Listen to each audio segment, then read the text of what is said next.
പലപ്പോഴും സംസാരിക്കാറുണ്ട്.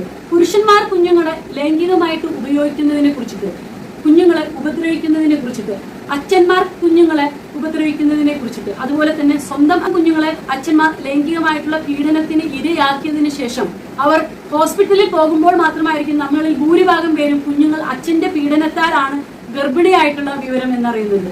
ഇത്തരത്തിൽ സംസാരിക്കുന്ന നമ്മൾ മലയാളികൾ പലപ്പോഴും മറന്നു പോകാറുണ്ട് സ്ത്രീകളുടെ പീഡനങ്ങളെ കുറിച്ചിട്ട്. അതും സ്വന്തം കുഞ്ഞുങ്ങളോട് മര്യാദയ്ക്ക് പെരുമാറാത്ത സ്ത്രീകളെ കുറിച്ചിട്ട്.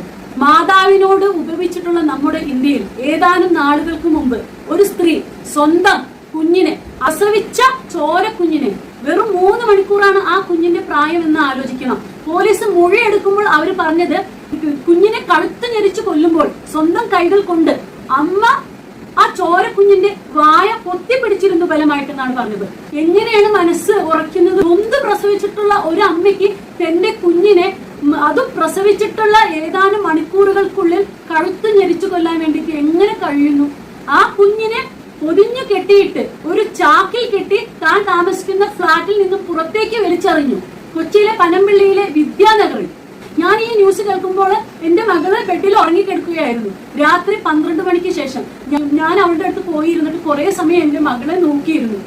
ഒരു കുഞ്ഞിന്റെ ഏറ്റവും വലിയ ഗിഫ്റ്റ് എന്ന് പറയുന്നത് തീർച്ചയായും അച്ഛനല്ല എന്നാണ് ഞാൻ വിശ്വസിക്കുന്നത്. ആ കുഞ്ഞിന്റെ അമ്മ തന്നെയാണ്. കുട്ടി ചിന്തിക്കുന്നത് അവൾ എപ്പോഴും സുരക്ഷിതമായിരിക്കുന്നത് അവളുടെ അമ്മയുടെ അടുത്താണെന്നാണ്. ആ ചെറിയ കുഞ്ഞിന്റെ മൃതദേഹം സംസ്കരിക്കേണ്ടി വന്നത് ഒരു പൊതു ശ്മശാനത്തിലാണ്. സ്വന്തം അമ്മയ്ക്ക് തോന്നാത്ത കരുണ, സ്നേഹം എങ്ങനെ ബന്ധുക്കൾക്ക് തോന്നും? അല്ലെ? ഇത്തരത്തിലുള്ള ന്യൂസുകളൊക്കെ കേൾക്കുമ്പോൾ വെറും പട്ടിക്കും പൂച്ചയ്ക്കും മാത്രമല്ല വന്ധ്യതാ ശസ്ത്രക്രിയ നടത്തേണ്ടത്.